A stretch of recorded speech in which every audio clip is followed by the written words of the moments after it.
बरात है। কোনো মুভিকে অস্কার মুখ দেখে দেয় না। একটা মুভি অস্কার তখনই পায় যখন সেই মুভিটা কোনো না কোনো ক্ষেত্রে সবার থেকে সেরা হয়। আর এই মুভিটা 5টা অস্কার পেয়েছিল। আমার দেখা একটা সেরা মুভি। আমার গ্যারেন্টি থাকলো মুভির কাহিনী দেখতে দেখতে মুভির মধ্যে ঢুকে যাবে। তো চলো শুরু করা যাক ওয়ার্ল্ড সিনেমার এমন একটা মুভি যেটার ভিএফএক্স, কাহিনী, অ্যাকশন সিন আর ইমোশন বিশ্বের সব থেকে সেরা মুভির মধ্যে একটা। আজকের movie explain film Bangla presents gladiator. Movie শুরুতে আমরা এই যোদ্ধাকে দেখি, আর এই যোদ্ধার নাম হলো ম্যাক্সিমাস। যুদ্ধ শেষে ম্যাক্সিমাসের নেতৃত্বে রোম বাহিনীর বিজয়ী হয়। আর ঘটনাস্থল পরিদর্শন করতে সেখানে আসেন রোম সাম্রাজ্যের বৃদ্ধ সম্রাট মার্কাস। সেখানে যাওয়ার পর তিনি তার নিজের 2 ছেলে মেয়েকেও সেখানে ডেকে পাঠান।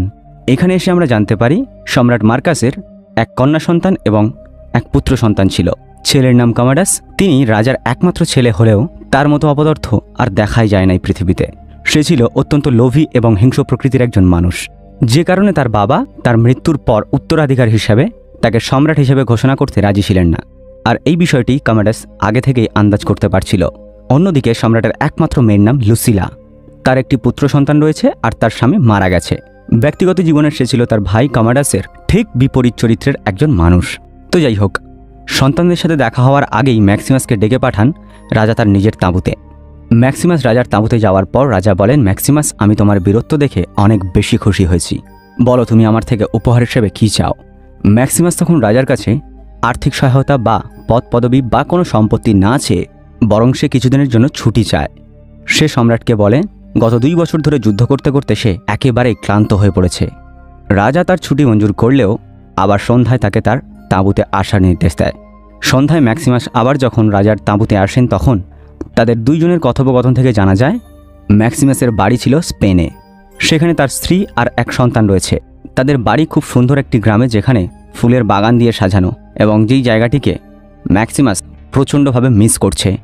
আর স্ত্রী সন্তানের সাথে বহুদিন ধরে দেখা না হওয়ার কারণে তাদের সাথে দেখা করার জন্য সে অস্থির হয়ে আছে। গল্পের এই পর্যায়ে এসে সম্রাট মার্কাস তাকে একেবারে অবাক করে দিয়ে বলেন, পরবর্তী রোমান সম্রাট হিসেবে তোমাকেই দায়িত্ব নিতে হবে। এই ধরনের প্রস্তাবের জন্য ম্যাক্সিমাস একেবারেই প্রস্তুত ছিল না, যে কারণে সে প্রচণ্ডভাবে ঘাবড়ে যায় এবং সে বলে, আপনার পুত্র কমাডাস রয়েছে। সম্রাট মার্কাস তখন দুঃখের সহিত জানায়, তিলে তিলে এই রোম সাম্রাজ্য গড়ে উঠেছে। আমি চাই এই সাম্রাজ্যে প্রজাতন্ত্র ফিরে আসুক, কিন্তু কমাডাস সেটা কখনোই করতে পারবে না। বরং ম্যাক্সিমাস একজন শুভবুদ্ধি এবং ঠান্ডা মস্তিষ্কের মানুষ। একই সাথে তলোয়ার হাতে সে দারুণ এক যোদ্ধা। সম্রাট মার্কাসের মতে পরবর্তীতে রোমান সাম্রাজ্য নেতৃত্ব দেওয়ার জন্য একেবারেই সুযোগ্য মানুষ হলো সে।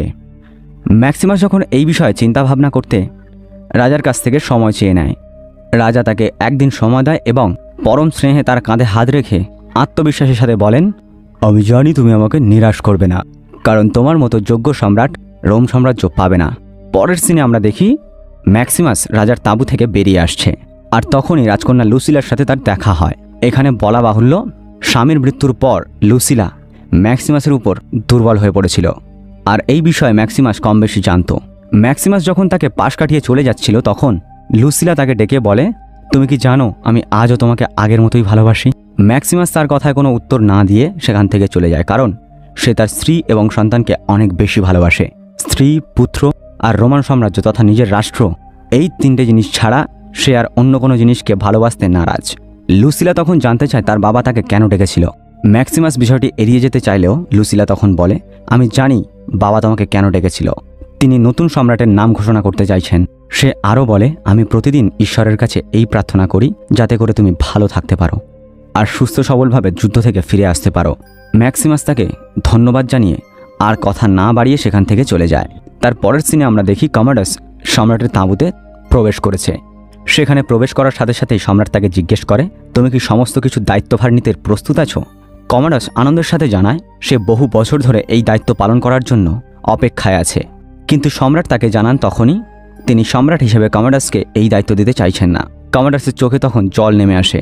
সে জানতে চায় পরবর্তী রোমান সম্রাট হিসেবে তিনি কার কথা ভাবছেন। সম্রাট তখন ম্যাক্সিমাসের কথা বলেন। এটা শুনে কমাডাস তখন কান্নায় ভেঙে পড়ে। তার কান্না দেখে সম্রাটও তখন কেঁদে ফেলেন এবং তাকে জড়িয়ে ধরে বলেন, রোম সাম্রাজ্যকে টিকিয়ে রাখার জন্য যে যোগ্যতার দরকার সেটা তোমার মধ্যে নেই। তুমি যদি এটার যোগ্য হতে তাহলে আমি কখনোই অন্য কারো কথা ভাবতাম না। কমাডাস তখন কাঁদতে কাঁদতে তার বাবাকে জড়িয়ে ধরে অভিমান করে বলতে থাকে, বাবা, আপনি তো একটা দিনের জন্য নিজের হাতে আমাকে কিছু শেখাননি, শুরু থেকেই আমাকে যোগ্য করে তোলেননি। সে বলে, আমার আজকের এই অযোগ্যতার জন্য আপনিই দায়ী, এটা আপনারই ব্যর্থতা।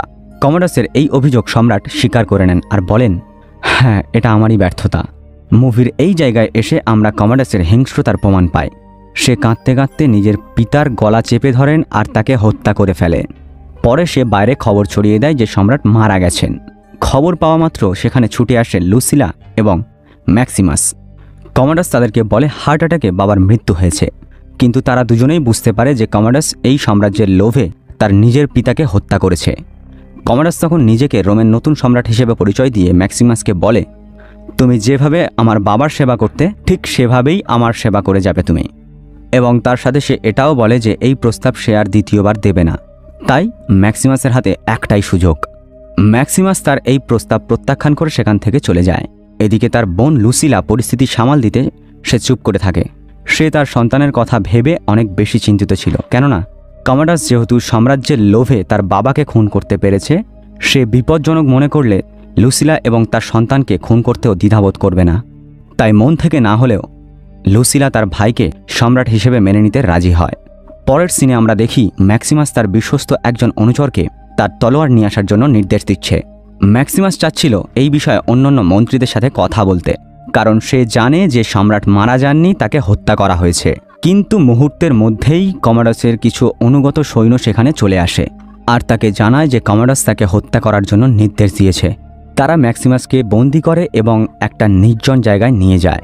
ম্যাক্সিমাস বুঝতে পারে যে তাকে হত্যা করার সময় হয়ে গেছে, কিন্তু এত বড় একজন যোদ্ধা এই কয়জন সেনাবাহিনীর কাছে আত্মসমর্পণ করবে, এই বিষয়টা এতটাই সহজ ছিল না। ম্যাক্সিমাস নিজের কৌশলের দ্বারা সমস্ত সৈন্যকে হত্যা করে ফেলে এবং সে নিজেও গুরুতর আহত হয়। লড়াই শেষে সে ঘোড়ায় চেপে নিজের বাড়ি অর্থাৎ স্পেনের উদ্দেশ্যে রওনা হয়। সে আশঙ্কা করছিল কমাডাসের লোকেরা তার পরিবারকেও ক্ষতিগ্রস্ত করতে পারে, কিন্তু গুরুতর আহত ম্যাক্সিমাস যতক্ষণে বাড়ি পৌঁছয় ততক্ষণে তার অনেক বেশি দেরি হয়ে গেছে। সে গিয়ে দেখতে পায় তার গোটা গ্রাম পুরো পুড়িয়ে ছাই করে দেওয়া হয়েছে আর তার স্ত্রীকে ধর্ষণ করে তার স্ত্রী এবং পুত্রকে পুড়িয়ে ঝুলিয়ে রাখা হয়েছে। এই দৃশ্য দেখে ম্যাক্সিমাস কান্নায় ভেঙে পড়ে। পুরো পৃথিবী তার কাছে অর্থহীন হয়ে ওঠে। শোকে কষ্টে কাঁদতে কাঁদতে পাথরের মতো শক্ত মানুষটাও এক পর্যায়ে জ্ঞান হারিয়ে ফেলে। ম্যাক্সিমাসের যখন জ্ঞান ফিরে আসে তখন সে দেখতে পায় কিছু মানুষ তাকে একটা কাঠের খাঁচায় বন্দি করে কোথাও নিয়ে যাচ্ছে। ওরা কারা এই বিষয়ে তার কোনো ধারণাই ছিল না। আমরা কমবেশি সকলেই ইতিহাসে পড়েছি, রোমান সাম্রাজ্য চলাকালীন তখনকার সময় কৃতদাস প্রথা চালু ছিল এবং আমরা দেখতে পাই শেষ পর্যায়ে তাকে দাস কেনা বেচা হয় এইরকম একটা বাজারে নিয়ে আসা হয়েছে। সেখানে কৃতদাস হিসেবে ম্যাক্সিমাসকে বিক্রি করে দেওয়া হয়। তাকে যে ব্যক্তিটি কিনে নেয় তার নাম হলো প্রক্সিমো। পরবর্তীতে আমরা জানতে পারি প্রক্সিমোর কাজ হচ্ছে কৃতদাসদের মধ্যে সশস্ত্র লড়াই দেখিয়ে মানুষজনকে বিনোদন দেওয়াই হলো তার কাজ। এখনকার সময় আমরা টিকিট কিনে রেসলিং বা এই ধরনের লড়াই দেখি, বিষয়টা এরকমই ছিল। তো যাই হোক, ওই সময় ইউরোপের বিভিন্ন জায়গায় কৃতদাসদের হাতে অস্ত্র ধরিয়ে দিয়ে লড়াইয়ে নামিয়ে দেওয়া হতো। এই খেলার নিয়মটা এরকমই ছিল, যে যাকে পারবে মারবে এবং শেষ পর্যন্ত যে বেঁচে থাকবে সেই বিজয়ী হিসেবে ঘোষিত হবে। সো ম্যাক্সিমাসকে কৃতদাস হিসেবে কিনে নিয়ে প্রক্সিমো তার এই ব্যবসায় তাকে ব্যবহার করতে শুরু করলো। সেখানে ম্যাক্সিমাসের কাছে অনেকেই তার নাম পরিচয় জানতে চায়, কিন্তু সে কোনো উত্তর দেয় না। স্ত্রী পুত্রকে হারানোর শোকে সে পাথর হয়ে গেছিল একেবারেই। অন্যদিকে আমরা দেখি কমাডাস আর লুসিলা তাঁবু ছেড়ে রোম সাম্রাজ্যের রাজপ্রাসাদে ফিরে এসেছে। কমাডাস নতুন সম্রাট হিসেবে দায়িত্ব নিয়েছে, যদিও পরবর্তীতে জানা যায় মন্ত্রীদের মধ্যে অনেকেই কমাডাসকে সম্রাট হিসেবে গ্রহণ করতে পারেনি। এটা তার প্রতি ঈর্ষার কারণে ছিল, বিষয়টা এমনটা নয়, বরং বিশাল রোমান সাম্রাজ্যকে নেতৃত্ব দেওয়ার মতো যোগ্যতা তার মধ্যে ছিল না। তবে পরিস্থিতির কারণে লুসিলার মতো তারাও মুখ বুজে সমস্তটা সহ্য করে যাচ্ছিল। আর একদিকে আমরা দেখতে পাই ম্যাক্সিমাস প্রতিদিন নতুন নতুন প্রতিদ্বন্দ্বীর বিরুদ্ধে লড়াই করে যাচ্ছে। এভাবেই আমরা দেখতে পাই প্রত্যেক দিন সে অনেক নামি নামি যোদ্ধাদেরকে হারিয়ে দেয় এবং নিজের জীবনের আয়ু বাড়াতে থাকে।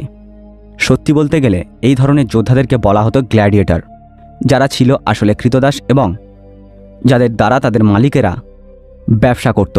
যাই হোক, ম্যাক্সিমাস একের পর এক প্রতিদ্বন্দ্বীকে হারিয়ে অনেক বেশি জনপ্রিয়তা লাভ করে।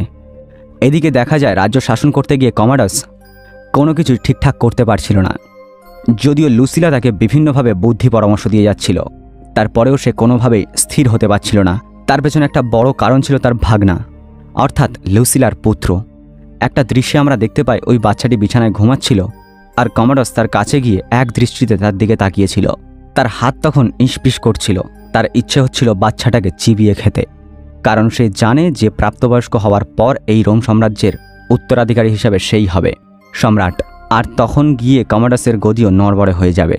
এদিকে লুসিলাও এই বিষয়ে খুব উদ্বিগ্ন ছিল যে কোনো সময় কমাডাস তার সন্তানের ক্ষতি করে দিতে পারে। তাই সে নানান অজুহাতে তার বাচ্চাকে কমাডাসের থেকে দূরিয়ে রাখার চেষ্টা করত। কমাডাস এতটাই নীচ প্রকৃতির মানুষ ছিল, সে তার নিজের বোনের সাথেও শারীরিক সম্পর্ক করতে চায়। সে তাকে বিয়ে করতে চায় আর সন্তান জন্ম দিতে চায়, কিন্তু লুসিলা নানান অজুহাতে তার এই ধরনের বাসনা থেকে নিজেকে রক্ষা করে। কমাডাসের এ ধরনের আচরণে সে শেষ পর্যন্ত অতিষ্ঠ হয়ে লুসিলা আন্ডারগ্রাউন্ডে গিয়ে কিছু বিশ্বস্ত মন্ত্রীদের সাথে কমাডাসের বিরুদ্ধে একটা মিটিং করে। সে তাদেরকে বলে, আর পারা যাচ্ছে না, এবার আমার ভাইকে হত্যা করতে হবে। কিন্তু মন্ত্রীরা তাকে বাধা দেয়। তারা বলে যে এখনও পর্যন্ত সময় আসেনি। শত্রুকে আঘাত করার সবথেকে মক্ষম সময় হলো তার দুর্বল সময় তাকে আঘাত করা। আমাদেরকে সেই উপযুক্ত সময়ের জন্য অপেক্ষা করতে হবে। ফলে লুসিলাকে আপাতত শান্ত হয়ে আবারও তার কক্ষে ফিরে যেতে হয়। পরের সিনে আমরা দেখতে পাই কমাডাস ঘোষণা করেছে রোমান সাম্রাজ্যের সমস্ত বিখ্যাত গ্ল্যাডিয়েটরদের যুদ্ধ সে দেখতে চায়। এতে তার নিজের পাশাপাশি রোম সাম্রাজ্যের প্রজারাও আনন্দ পাবে। এই ইচ্ছা পূরণ করার জন্য প্রয়োজন ছিল বাইরে থেকে গ্ল্যাডিয়েটরদেরকে আমন্ত্রণ করা। এই জন্য তাদের সর্দার প্রক্সিমোকে সেখানে ডেকে পাঠানো হয়। তাকে বলা হয় তার অধীনে থাকা কিছু গ্ল্যাডিয়েটরকে নিয়ে রোমে চলে আসতে। ভালো ব্যবসা হবে এই ভেবে প্রক্সিমো ম্যাক্সিমাস সহ আরও কিছু গ্ল্যাডিয়েটরকে নিয়ে রোমে প্রবেশ করে। বহু বছর পর আবারও ম্যাক্সিমাস রোমে ফিরে এলো, কিন্তু তাদেরকে এমন একটা জায়গায় রাখা হয়েছিল ম্যাক্সিমাসকে কেউই চিনতে পারল না। একদিন গ্ল্যাডিয়েটরদের মধ্যে লড়াই শুরু হলো।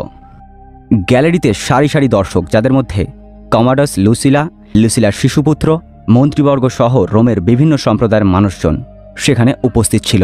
দর্শকদের মধ্যে অনেকেই এই মরণ খেলা দেখে মাতামাতি করত। একজন পরাজিত গ্ল্যাডিয়েটরকে যখন হত্যা করা হচ্ছিল তখন তারা উল্লাসে ফেটে পড়ছিল। অস্ত্রের আঘাতে যখন তাদের শরীর থেকে ফিনকি দিয়ে রক্ত বের হতো, তখন বিশেষ করে কমাডাস এতটা বেশি আনন্দিত হতো যে তার চেহারা হিংস্র হায়নার মতো রক্তপিপাস্য হয়ে উঠত। যদিও সেখানে লুসিলা সহ যত ভালো মানুষ ছিল, তারা এমন মৃত্যু দেখে মোটেও তারা খুশি হতো না। যখন পরপর কয়েকদিন ফাইটে দেখা যায় ম্যাক্সিমাসই জিতে যাচ্ছে, এখানে গুরুত্বপূর্ণ একটা বিষয় হলো কমাডাস, লুসিলা সহ কেউই তাকে চিনতে পারছিল না, কারণ রোমে আসার পর ফাইটে অংশগ্রহণ করার আগে সমস্ত গ্ল্যাডিয়েটরদেরকে মুখে মাস্ক পরিয়ে দেওয়া হতো। এইভাবে পরপর কিছুদিন ফাইটে জিতে যাওয়ার ফলে কমাডাস ওই যোদ্ধার বিষয়ে আগ্রহী হয়ে ওঠে। এরপর সে একদিন কিছু রক্ষীদেরকে সাথে করে নিয়ে নিচে নেমে আসে এবং ম্যাক্সিমাসের কাছে তার নাম পরিচয় জানতে চায়। ম্যাক্সিমাস পরিচয় গোপন করতে চায়। সে বলে, আমার নাম গ্ল্যাডিয়েটর। কিন্তু কমাডাসকে ফাঁকি দেওয়া এতটাই সহজ ছিল না। সে বলে, এটা তো তোমার ছদ্মনাম, তোমার আসল পরিচয় বলো। ম্যাক্সিমাস দ্বিতীয়বারের মতো তাকে গ্ল্যাডিয়েটর হিসেবে পরিচয় দিয়ে সে পেছন ফিরে চলে যাচ্ছিল। আর এর ফলে কমাডাস প্রচণ্ডভাবে অপমানিত বোধ করে এবং সে চিৎকার করে বলে ওঠে, একজন দাস হয়ে তুমি আমার প্রশ্নের উত্তর না দিয়ে চলে যাচ্ছ? এত বড় সাহস তুমি কোথায় পেলে? এই সময় ম্যাক্সিমাস বাধ্য হয়ে তার মুখোশ খুলে ফেলে এবং কমাডাসের দিকে ফিরে বলে, আমি ম্যাক্সিমাস, রোম সাম্রাজ্যের এককালের সেনাপতি এবং আমার সম্রাট মার্কাসের একজন বিশ্বস্ত যোদ্ধা। আমি সেই ব্যক্তি যার স্ত্রীকে ধর্ষণ করা হয়েছে এবং সন্তান সহ তাকে হত্যা করা হয়েছে। এটা শোনার পর কমাডাস তখন হতভম্ব হয়ে যায়। এদিকে লুসিলা সহ সবার একই অবস্থা, কারণ তারা কেউই জানতো না যে ম্যাক্সিমাস আজও পর্যন্ত বেঁচে আছে। এদিকে কমাডাস বিস্মিত হলেও সে নিজেকে দ্রুত সামলে নেয় আর তার সাথে থাকা রক্ষীদেরকে ম্যাক্সিমাসকে হত্যা করার নির্দেশ দেয়। কিন্তু এদিকে গ্যালারিতে উপস্থিত বিপুল জনতা, আর ম্যাক্সিমাস ছিল তাদের কাছে বিপুল জনপ্রিয় এবং একজন রিয়েল হিরো। গ্যালারি থেকে সবাই তখন ম্যাক্সিমাস ম্যাক্সিমাস করে চিৎকার করে ওঠে আর কমাডাসের উদ্দেশ্যে বলতে থাকে, ম্যাক্সিমাসের কোনো ক্ষতি করা চলবে না। এর ফলে কমাডাস নিজের সিদ্ধান্ত থেকে সরে আসে এবং সেনাদেরকে নিয়ে ফিরে যায়। কিন্তু ম্যাক্সিমাসকে হত্যা করার চিন্তা তার মাথায় রয়েই গেল। পরদিন কমাডাসের পরিকল্পনা অনুযায়ী ম্যাক্সিমাসের বিরুদ্ধে একজন শক্তিশালী প্রতিপক্ষকে দাঁড় করানো হয়, যার শরীরের অধিকাংশ ছিল বর্ম দিয়ে আবৃত। তার সাথে ম্যাক্সিমাস যখন কোনো রকম যুদ্ধ চালিয়ে যাচ্ছে, তখন দেখা যায় কমান্ডাসের পরিকল্পনায় আন্ডারগ্রাউন্ড থেকে কয়েকটি বাঘ ছেড়ে দেওয়া হয়। আর বাঘগুলোকে যারা নিয়ন্ত্রণ করছিল, তারা সেগুলোকে শুধুমাত্র ম্যাক্সিমাসের উপরেই চড়াও হওয়ার সুযোগ দিচ্ছিল, তার প্রতিপক্ষ যোদ্ধার উপর নয়। তবে শেষ পর্যন্ত ম্যাক্সিমাস একটা বাঘকে আহত করে আর অপরটাকে হত্যা করে। অন্যদিকে প্রতিপক্ষ যোদ্ধাকেও সে গুরুতর আঘাত করে। প্রতিপক্ষ যখন মাটিতে লুটিয়েছিল, তখন তাকে হত্যা করার জন্য গ্যালারির দর্শকেরা ম্যাক্সিমাসের উপরে চিৎকার করছিল। সম্রাট কমান্ডাসের খুব একটা ইচ্ছা না থাকার সত্ত্বেও সেও তাকে হত্যা করার জন্য ম্যাক্সিমাসকে অনুমতি দেয়। কিন্তু তাকে হত্যা করার সময় ম্যাক্সিমাস আহত ওই গ্ল্যাডিয়েটরের উপর মায়ায় পড়ে যায় এবং তাকে হত্যা না করে ফিরে যায়। এর ফলে দর্শকদের মধ্যে তার জনপ্রিয়তা আরও বেড়ে যায় আর তারা চিৎকার করে তার প্রশংসা করতে থাকে। এদিকে কমান্ডাস রাগে জ্বলতে থাকে। পরের সিনে আমরা দেখি লুসিলা ম্যাক্সিমাসের সাথে দেখা করতে এসেছে। লুসিলা অনেক বেশি কান্না করতে থাকে এবং বলে, আমি তোমার জন্য অনেক বেশি চিন্তায় ছিলাম। কিন্তু ম্যাক্সিমাস তাকে বিশ্বাস করে না। সে ভাবে যে লুসিলা হলো তার ভাইয়ের মতো, কেননা সে তার ভাইকে রাজা হিসেবে মেনে নিয়েছে আর তার সমস্ত অন্যায় মুখ বুজে সহ্য করে যাচ্ছে। সে রাগে চিৎকার করে ওঠে এবং তাকে চলে যেতে বলে। লুসিলা তখন তাকে বুঝিয়ে বলে সে নিজে এবং নিজের সন্তানের জীবনের কথা চিন্তা করে তার ভাইকে সম্রাট হিসেবে মেনে নিতে বাধ্য হয়েছে, কিন্তু তার মন কখনোই তাকে মেনে নেয়নি। এই নিয়ে তর্ক বিতর্কের এক পর্যায়ে লুসিলা ম্যাক্সিমাসকে বলে, আমি এবং রোম সাম্রাজ্যের বেশ কয়েকজন মন্ত্রী কমান্ডাসকে আজও সম্রাট হিসেবে মন থেকে মেনে নিইনি। তুমি কমান্ডাসকে হত্যা করো, আমরা সবাই তোমাকে সাহায্য করব। তাকে হত্যা করার পর আমার বাবার চাওয়া অনুযায়ী তুমিই হবে পরবর্তী সম্রাট। ম্যাক্সিমাস তখন বলে সম্রাট হওয়ার লোভ তার মধ্যে নেই, সে শুধু চেয়েছিল তার স্ত্রী এবং তার সন্তানকে নিয়ে সুখে শান্তিতে বসবাস করতে। তারা যেহেতু আর বেঁচে নেই, তাই তার জীবনে আর কোনো চাওয়া পাওয়া নেই। লুসিলা তখন তাকে বুঝিয়ে বলে এটা সাম্রাজ্যের প্রতি লোভের জন্য নয়, বরং রোমের মানুষকে কমোডোসের মতো একজন জানোয়ারের হাত থেকে রক্ষা করার জন্য এখন তাকে হত্যা করাটা অনেক বেশি জরুরি। লুসিলা তখন তাকে বলে, তুমি তো তোমার পরিবারের মতোই এই সাম্রাজ্যের সমস্ত মানুষজনকে ভালোবাসতে, কিন্তু আজ কেন পিছিয়ে যাচ্ছ? এভাবে লুসিলা ম্যাক্সিমাসকে তার কর্তব্যের কথা স্মরণ করিয়ে দেয়। তথাপি ম্যাক্সিমাস তাকে না বলে দেয়। তবে লুসিলা চলে যাওয়ার পর অনেক ভেবে ম্যাক্সিমাস গুপ্তচরের মাধ্যমে তার কাছে বার্তা পাঠায়, এই বলে যে তুমি সব কিছু প্রস্তুত করো, আমাকে পালাতে সাহায্য করো। আমি পালিয়ে গিয়ে আমার বিশ্বস্ত সেনাদেরকে নিয়ে বাহিনী করে তুলব এবং কমোডোসের উপর হামলা করব। শুরু হয় পরিকল্পনা। কয়েকজন বিশ্বস্ত মন্ত্রীকে নিয়ে লুসিলা পরিকল্পনা সাজায়। এদিকে ম্যাক্সিমাস যে কক্ষে থাকত তার চাবি ছিল তার সর্দার প্রক্সিমোর কাছে। ম্যাক্সিমাস চেষ্টা করে প্রক্সিমোকে বুঝিয়ে তার নিজেদের দলে নিয়ে আসার জন্য। প্রক্সিমো প্রথমে রাজি না হলেও পরে রাজি হয়ে যায়। ম্যাক্সিমাসের পালিয়ে যাওয়ার সমস্ত পরিকল্পনা যখন চূড়ান্ত, সেই বিষয়টি যে কোনোভাবে কমোডোস জেনে ফেলে আর সমস্ত প্ল্যানিং তখন এলোমেলো হয়ে যায়। বেশি দূর অগ্রসর হওয়ার আগেই ধরা পড়ে ম্যাক্সিমাস। তাকে বন্দিশালায় নিয়ে আসা হয়, কিন্তু তাকে বন্দিশালায় হত্যা করলে রোমে গণবিদ্রোহ দেখা দিতে পারে। এই চিন্তা করে কমোডোস একটা শয়তানি বুদ্ধি আঁটে। সে ভাবে যেহেতু ম্যাক্সিমাস একজন অনেক বড় যোদ্ধা আর কেউ তাকে হারাতে পারে না, তাই সে খোলা ময়দানে ম্যাক্সিমাসের সাথে যুদ্ধ করবে এবং তাকে হারিয়ে দেবে। এর ফলে একদিকে ম্যাক্সিমাসের জনপ্রিয়তাও কমবে, অন্যদিকে কমোডোসের ব্যাপারেও প্রজাদের ধারণা বদলে যাবে। কিন্তু কমোডোস ভালো করেই জানত ম্যাক্সিমাস যতক্ষণ সুস্থ আছে ততক্ষণ পর্যন্ত তার পক্ষে ম্যাক্সিমাসকে হারানো সম্ভব নয়। তাই লড়াইয়ে যাওয়ার আগে সে বুদ্ধি করে ম্যাক্সিমাসের সাথে দেখা করতে যায় আর তার সাথে কথা বলার সময় এক ফাঁকে তার গায়ে এক বিষাক্ত চাকু বসিয়ে দেয়। মূলত এই চাকুতে যে বিষ লাগানো ছিল এটা ছিল একটা স্লো পয়জন, যেটা ধীরে ধীরে শরীরের উপর অ্যাটাক করতে থাকবে। পরদিন যখন ঢাক ঢোল পিটিয়ে ম্যাক্সিমাসের সাথে লড়াই করতে যায় কমোডোস, তখন আমরা দেখি অলরেডি ম্যাক্সিমাস অনেকটাই বেশি দুর্বল হয়ে পড়েছে। এখানে এসে আমরা বুঝতে পারি তার শরীরে অলরেডি বিষের ক্রিয়া শুরু হয়ে গেছে। তার হাত পা তাকে আর সাথ দিচ্ছে না। সে কোনো রকমভাবে কমোডোসের সাথে লড়াই চালিয়ে যাচ্ছিল।